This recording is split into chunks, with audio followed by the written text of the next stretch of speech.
accueillir sur ce plateau et vous donner le temps de vous présenter devant aujourd'hui le continent africain qui vous regarde. Merci mon camarade Serge et merci à mon ami personnel Malik Nyang pour la réalisation de cette émission, surtout le côté technique. Et je me présente, comme M. Nyawa me l'a demandé. Je suis Madeleine Kondo, originaire de Côte d'Ivoire. Je vis aux États-Unis depuis plus de 20 ans, c'est-à-dire plus de 2 décennies. Je me suis lancé dans la bataille pour la libération et la souveraineté de mon pays. Je suis, sur le plan professionnel, auxiliaire auxiliaire médical. Merci madame pour cette présentation qui fait l'honneur à l'Afrique. Vous êtes une femme digne de ce continent africain qui se bat aujourd'hui pour que le continent africain retrouve non seulement sa place parmi tant d'autres continents, mais vous vous battez pour une cause énorme. Merci encore une fois de plus. Avant de rentrer dans le vif du sujet, Madame Kondo, parce que nous allons parler des présidentielles en Côte d'Ivoire. Alors, tout à l'heure, nous étions en train de parler d'un sommet Afrique. Madame, c'est un sommet qui est beaucoup lourd et je pense que avec votre présence, on va en parler plus. Mais pour l'instant, puisque nous n'avons pas assez de temps, alors nous parlons aujourd'hui des présidentielles 2020. Madame, quand on parle des présidentielles 2020, qu'est-ce que vous voyez en première position?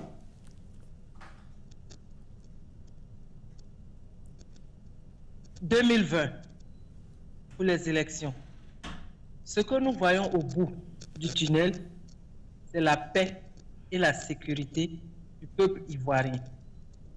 La souveraineté de la Côte d'Ivoire. Je pense, et mon souhait d'ailleurs est que nos vœux soient exaucés de façon à ce que le peuple ivoirien se retrouve, non seulement pour ceux qui sont hors du pays, mais surtout pour ceux qui vivent sur toute l'étendue du territoire ivoirien. Pour tous ceux qui vivent, et je vais me répéter, pour tous ceux qui vivent sur les 322 000 km² que comporte la République de Côte d'Ivoire. Nous n'avons aucun morceau de terre à céder à qui que ce soit. La Côte d'Ivoire doit demeurer seule, une et unique. Et c'est dans ce sens-là que tous les fils et toutes les filles du pays qui sont appelés à œuvrer pour la paix doivent se donner la main de façon à ce que nous ayons des élections qui vont exprimer le désir, les choix et les impératifs de la population ivoirienne. D'accord. Madame, merci encore une fois de plus. Tout à l'heure, quand vous étiez en train de parler, vous avez parlé de la souveraineté. Qu'est-ce que vous voulez principalement dire? Quand on est souverain, cela explique que vous pouvez prendre des décisions dans l'intérêt de la population, c'est-à-dire ceux-mêmes parmi les êtres humains de cette terre qui partagent la même citoyenneté que vous et qui vous ont accordé leur suffrage. C'est-à-dire, en termes beaucoup plus simples, vous devez œuvrer de façon libre dans les choix et les orientations sur le plan du développement, de la croissance.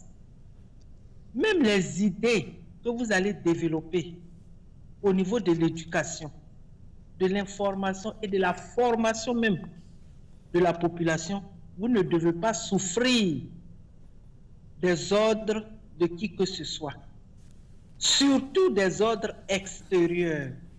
C'est pour ça que j'insiste sur la souveraineté.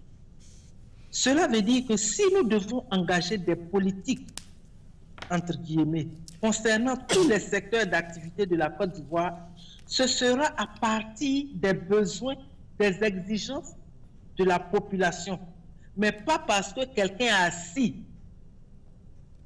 quelque part hors de nos frontières ou hors du continent pour nous dire comment nous devons mâcher notre repas. D'accord. Combien de fois nous devons boire à chaque fois que nous avalons quelque chose. Merci, madame. Je vous rappelle que vous avez uniquement 3 minutes pour répondre à nos doléances. Merci encore une fois de plus. Alors, puisque vous avez parlé de souveraineté et vous venez de dire tout de suite là, on n'a pas besoin que quelqu'un vienne nous dire ce qu'il faut faire. Mais votre pays, la Côte d'Ivoire, demande à l'ONU de superviser le prochain scrutin présidentiel. Et à cet égard, une délégation des Nations Unies a été reçue le 12 novembre, mardi 12 novembre, par la Commission électorale indépendante. Madame Kondo, qu'est-ce que cela vous inspire? C'est avec des grincements de dents. Et puis je prends aussi ce volet de l'actualité de mon pays avec des pincettes. Si c'est l'ONU même qui veut s'investir, j'estime qu'il faudra qu'elle attende qu'on l'invite. Si dans le processus des élections, il se serait passé des situations que nous ne pouvons pas régler nous-mêmes, c'est-à-dire qui dépassent nos compétences ou alors notre entendement, et qu'on leur fait appel, je vais parler des officiels de l'ONU, d'accord. Ça, c'est un. Deux, si c'est M. Ouattara, en tant que président, qui demande à l'ONU de venir l'aider à organiser les élections, qu'est-ce que cela comporte? Il y a quand même un peu de suspicion. Et à ce volet-là, j'ajoute le fait des antécédents de l'ONU. J'ai écrit un article, si vous allez sur ma page, vous allez voir, j'ai écrit un article m'adressant à l'ONU pour dire que l'ONU, avec ses envoyés, était là, au lieu de protéger la population au camp de Séambli, l'ONU, sous ses yeux, je veux parler des soldats de l'ONU sous ses yeux, qui étaient censés apporter la paix et la sécurité de ces personnes-là, l'ONU n'a pas réagi et la population, c'est-à-dire les Ouest, se sont vus massacrer. Même ceux qui fuyaient, on a eu l'impression à des moments donnés que l'ONU même a participé à leur fermer quelques ouvertures que ce soit pour être dans ce piège-là, dans ce carnage-là. Si l'ONU vient pour se racheter, mais je ne pense pas, parce que même si nous sortons du contexte de la Côte d'Ivoire, partout où les gens ont fait appel à l'ONU, on n'a pas vu à des moments donnés que l'ONU a servi vraiment la population. C'est-à-dire que l'ONU a œuvré dans l'intérêt de la population. Nous avons vu les rapports que les gens ont balancés dans la presse, comme quoi le président Bachar el-Assad a utilisé des armes chimiques. Les enquêtes ont révélé autre chose. Nous avons aussi assisté à des gens qu'on a mis au soleil avec des morceaux de tissu blanc et faisant croire que c'était des corps. Et pendant ce temps, avec la chaleur, il y a un même qui a eu la présence d'esprit de parler à celui qui était debout à côté de lui. Il avait même enlevé la toile sur sa tête. Mais quelqu'un qui est décédé ne peut pas agir comme ça. Pour dire que l'ONU ne nous a pas encore prouvé que l'ONU peut nous servir comme elle sert les pays nantis. L'ONU ne nous a pas encore convaincus qu'elle peut nous aider dans l'intérêt de nos populations, surtout des populations du tiers-monde, où il y a beaucoup d'enjeux. C'est-à-dire que nous sommes là pour subir, malgré ce que Dieu nous a donné, pour les croyants et malgré ce que la nature même nous a donné comme richesse. D'accord, merci et madame. Pour cela, les gens sont convoités. Alors il faudrait que l'ONU nous prouve qu'elle vient dans l'intérêt de la population ivoirienne. Je ne parle pas de l'intérêt du RDR-RHDP, l'intérêt de la population ivoirienne. Merci madame. Merci. Il va falloir que l'ONU nous le prouve, mais on ne fait pas, l'ONU ne vient pas parce que l'ONU le demande, mais l'ONU a été fait appel par le régime en place, ce que nous a appris. Merci encore une fois de plus, madame. Alors, on va déboucher sur cette hypothèse qui dit que tout est bouclé selon le régime en place. Quand on parle des élections présidentielles 2020, qu'est-ce que cela vous inspire dans la réalité, madame? Nous, aujourd'hui, on a une autre façon d'accepter cette hypothèse-là. C'est-à-dire, tout est bouclé d'après eux, c'est-à-dire le RDR, RHDP et tous ceux qui sont autour de M. Dramane Ouattara, qui font croire que tout est bouclé. Mais si vraiment tout est bouclé, pourquoi devons-nous aller aux élections? Pourquoi ils cherchent à battre campagne? Pourquoi ils cherchent à acheter des consciences? Pourquoi ils cherchent à recruter? Et pourquoi, dans les coulisses et en cachette, ils cherchent à faire la cour à M. Soro Guillaume pour revenir au RDR, RHDP? Si c'est bouclé, si vous êtes sûr de votre victoire, et si vous estimez que la population même va voter pour vous, nous avons, Dieu merci, M. Nyawa, nous sommes à un autre moment de l'histoire de l'humanité, où il y a les téléphones qui sont dotés de caméras, et donc tout ce que vous dites, les gens vont vous prendre au mot parce que les documents seront enregistrés et ça aide sur tous les portables et les gens peuvent les diffuser, les partager, les balancer pour que vous-même, vous puissiez apprécier ce que vous avez dit il y a 5 ans, il y a 10 ans, ou il y a 2 jours, ou même une semaine. D'accord. Merci, madame. Merci encore. Et puisque nous sommes en train de parler des élections présidentielles 2020 en Côte d'Ivoire, madame, l'organe qui s'occupe aujourd'hui de ces élections se nomme la Commission électorale indépendante. Alors, quelles sont les informations qui vous ont parvenues? Est-ce que nous voyons qu'avec cette commission électorale indépendante, on aura une élection fiable comme les Ivoiriens le souhaiteraient? Merci pour cette question. Tout d'abord, la définition de la CEI. On a parlé d'une commission électorale indépendante. Commission, cela signifie que ça ne doit pas se passer entre, disons, ça ne doit pas être l'affaire d'une seule personne. Elle doit constituer une affaire commune, c'est-à-dire tous ceux qui sont dans la course électorale, tout ce qui comporte les élections. Donc, on doit constituer une commission. Et cette commission-là devrait en principe refléter le visage politique et même tous les adversaires qui sont dans la course présidentielle et législative et puis les régionales et les municipales. Cependant, ce que nous voyons au niveau de la CEI, la commission est toute entièrement la commission, c'est-à-dire le porte-monnaie de M. Dramane Ouattara. Le deuxième mot, commission électorale, c'est-à-dire électorale, elle doit constituer cette organisation qui va être dans la mesure exclusive, particulière des élections. Commission électorale. Le troisième mot, indépendante.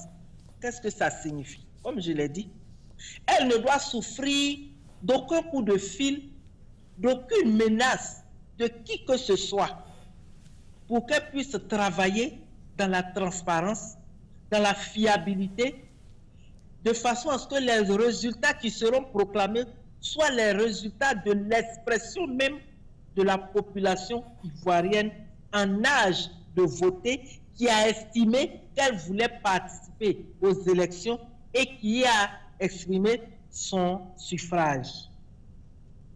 Cependant, ce que nous voyons est loin de nous convaincre, est loin de nous rassurer. D'abord, je vais parler de deux personnes. Le président, M. Kouibé, c'est celui-là même qui avait rejeté certains résultats la dernière fois. Ça, c'est un. Je prends le cas de Madame Lagou.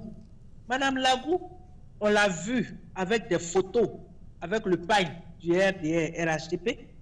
Nous l'avons vu brandir à qui veut la regarder ou l'entendre qu'elle était du RHDP. Monsieur Nyawa. Monsieur Dramane Ouattara ne peut pas puiser dans son parti et puis faire croire qu'il est en situation de commission indépendante. Deuxièmement, M. Dramane Ouattara a cette fâcheuse décision de choisir les opposants ou alors de choisir plutôt la tête de file des opposants. Il a fait pour M. Afi. Aujourd'hui, il estime que c'est M. Afi qui est son interlocuteur. Mais tout ça, aujourd'hui, je suis en mesure de me douter même, c'est-à-dire d'avoir l'esprit un peu flou. On va toujours avancer, madame. On va toujours avancer. De M. Ouattara. Voilà. Je voudrais que ça a été à l'école qu'ils mettent ça en pratique.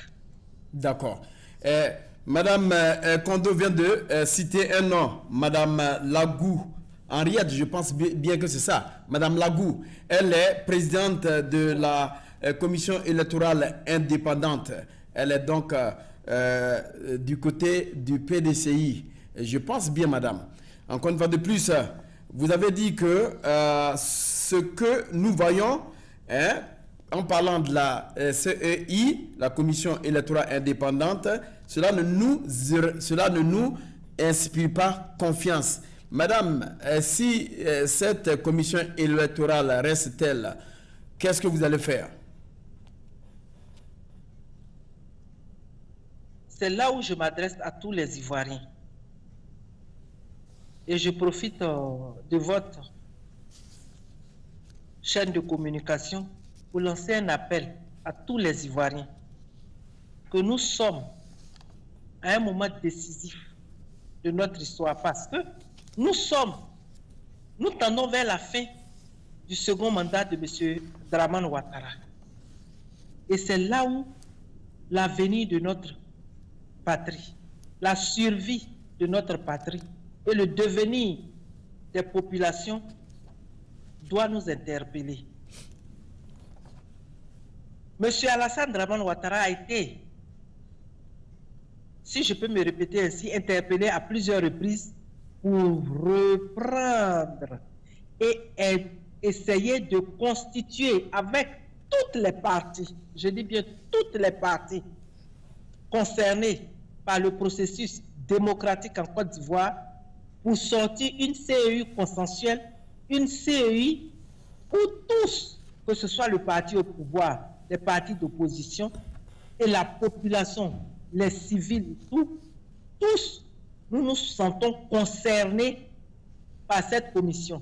Mais jusqu'au jour d'aujourd'hui, depuis 2016 qu'il a été interpellé, jusqu'à ce jour, nous sommes en 2019, nous sommes à 2 mois de la fin de son second mandat et c'est comme si la goutte d'eau tombe seulement que sur du rocher. Monsieur Alassane Ouattara n'entend pas écouter ses pairs.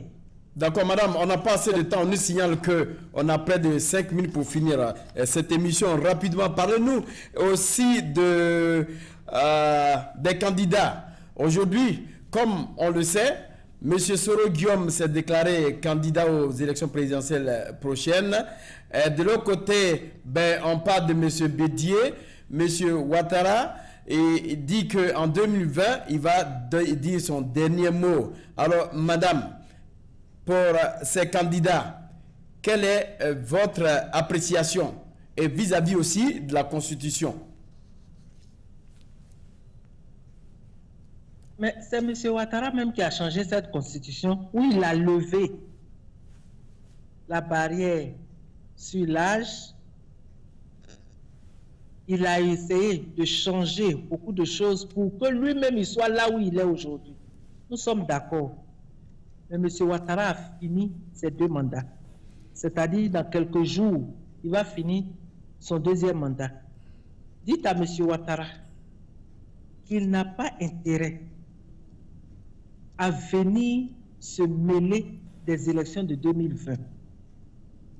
Les gens, c'est-à-dire il y a des pays nantis qui lui ont demandé d'ailleurs de ne pas organiser et d'éviter qu'il y ait des troubles. Je vous dis, M. Soro, c'est un Ivoirien, il peut se présenter. M. Bédier, c'est un Ivoirien. M. Soro, d'après lui-même, c'est lui qui a fait M. Ouattara. Si aujourd'hui, à partir des promesses qui n'ont pas été tenues, il a décidé de se retirer et qui veut se présenter, c'est un fils du pays. M. Bédier aussi, à qui on a écourté son mandat. S'il veut revenir, c'est à la population d'apprécier. Mais M. Ouattara a gouverné la Côte d'Ivoire avec des gants d'acier, avec tout ce qui comporte son administration, que ce soit des gens tailladés, empoisonnés, des gens qui ont disparu, dont on n'a pas de nouvelles, des étudiants, des jeunes, des femmes, des vieux. Nous sommes d'accord. Mais M. Ouattara doit savoir que les élections de 2020, là, quel que soit ce qu'il va dire, il doit avoir en tête qu'il ne peut pas semer le flou dans nos esprits. M. Ouattara, à la fin de son mandat, il va annoncer qu'il se retire. Et je pense que c'est ce qui est bien pour lui. Nous voulons la paix. Nous sommes fatigués. On a assez pleuré. Les gens continuent de souffrir. L'école n'existe pas. Nos diplômes ne sont plus compétitifs. Nos fonctionnaires, pour ne pas dire nos diplômés, ne peuvent même pas se lancer sur le plan international à la recherche de boulot. J'en appelle aux chancelleries d'aller vers M. Ouattara et de lui dire de façon claire nos expressions. Merci, Madame Kondo. C'est sur ces mots que nous allons quand même finir notre émission Vérité face à face. Merci encore une fois de plus pour avoir, en tout cas, la confiance de Tempo Afrique d'être avec nous, Madame Kondo. On espère que dans ces jours encore, ou bien dans les jours à venir, on pourra vous avoir pour essayer de continuer parce que nous allons commencer un projet. Il va falloir que nous le terminions. Encore une fois de plus, merci de votre fidélité. Excellente soirée à tous. Et sans toutefois oublier, Malik Sall à la réalisation de cette émission. Et quant à moi, Serniawa. Et tout simplement, je vous donne rendez-vous la semaine prochaine. Au revoir. Merci à tous et à bientôt.